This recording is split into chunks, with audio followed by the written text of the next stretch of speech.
Assalamualaikum warahmatullahi wabarakatuh. Saya Ujian Dani dari kelompok 4 akan mempresentasikan materi saya yang berjudul Strategi Pembelajaran. Baiklah, di sini saya akan menjelaskan mengenai metode, teknik, dan strategi pembelajaran. Yang pertama ialah metode pembelajaran. Metode pembelajaran adalah suatu cara yang ditempuh oleh guru dalam menyampaikan materi pembelajaran sehingga nantinya tujuan pembelajaran dapat terlaksana dan tercapai dengan baik. Metode pembelajaran ini memiliki beberapa macam, diantaranya yang pertama metode demonstrasi, yang kedua metode ceramah, yang ketiga metode penugasan, yang keempat metode diskusi, yang kelima metode tanya jawab. Jadi yang pertama metode demonstrasi. Metode demonstrasi adalah suatu cara mengajar dengan mempertunjukkan suatu benda atau cara kerja sesuatu. Yang kedua ialah metode ceramah. Metode ceramah adalah metode yang mana guru atau pengajar menyampaikan materi kepada peserta didik secara lisan atau secara langsung. Dan yang ketiga adalah metode penugasan. Metode penugasan adalah pemberian tugas kepada siswi di luar jadwal kelas, yang mana bertujuan menyempurnakan pembelajaran khusus. Dan yang keempat adalah metode diskusi. Metode diskusi adalah metode yang bertujuan untuk memecahkan atau menemukan solusi masalah yang ditemukan dalam materi pembelajaran. Dan yang terakhir adalah metode tanya jawab. Metode tanya jawab adalah cara penyampaian pembelajaran dalam bentuk pertanyaan yang harus dijawab dari guru kepada siswa ataupun sebaliknya. Selanjutnya ialah teknik pembelajaran. Teknik pembelajaran adalah suatu cara yang digunakan guru untuk mengajar dan menyajikan bahan pelajaran kepada siswa di dalam kelas. Dalam penyampaian pembelajaran terdapat beberapa teknik penyajian. Yang pertama ialah teknik penyajian kerja kelompok. Yang kedua, teknik penyajian kerja lapangan. Yang ketiga, teknik penyajian simulasi. Dan yang terakhir ialah teknik penyajian pemasaran. Yang selanjutnya ialah strategi pembelajaran. Strategi pembelajaran merupakan serangkaian aktivitas yang terencana dalam penyampaian materi pembelajaran untuk mencapai tujuan pembelajaran yang ditetapkan.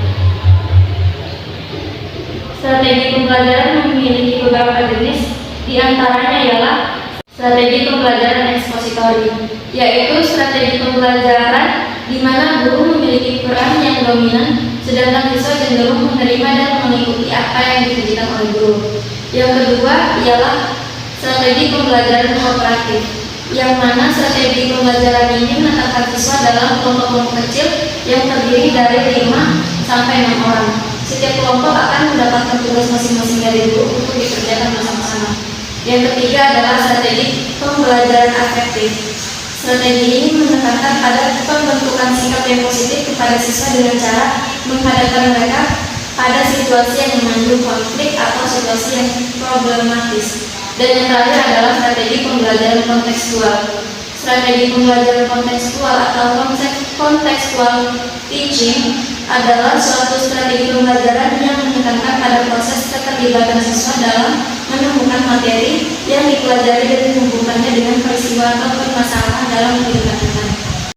Yang terakhir adalah komponen-komponen strategi pembelajaran. Strategi pembelajaran terdiri atas beberapa komponen. Yang pertama adalah tujuan pengajaran. Tujuan pengajaran ialah acuan yang dipertimbangkan dalam pemilihan strategi pembelajaran. Yang kedua, guru. Guru adalah tenaga pendidik yang berperan dalam pemilihan strategi pembelajaran. Yang ketiga, siswa. Siswa berperan sebagai pihak yang akan menerima sekaligus menjalankan strategi pembelajaran yang telah ditentukan oleh guru. Dan yang keempat adalah materi pelajaran. Materi pelajaran ini ialah informasi yang akan diberikan kepada siswa. Materi pelajaran dibedakan menjadi materi formal yang terdapat pada buku resmi dan materi informal yang berisi tentang lingkungan sekolah. Dan yang kelima adalah metode pengajaran. Metode pengajaran ini adalah ketepatan dalam memilih metode dalam mempengaruhi strategi pembelajaran. Dan yang keenam, media pengajaran. Media pengajaran ini adalah alat yang digunakan oleh guru dalam menjelaskan suatu materi pembelajaran. Yang terakhir adalah administrasi dan finansial. Administrasi dan finansial ini adalah komponen yang berkaitan dengan perencanaan dan jadwal pembelajaran, kondisi ruang belajar, sarana dan prasarana dalam pembelajaran. Oke, mungkin hanya ini yang dapat saya sampaikan. Lebih kurangnya mohon dimaafkan. Wassalamualaikum warahmatullahi wabarakatuh.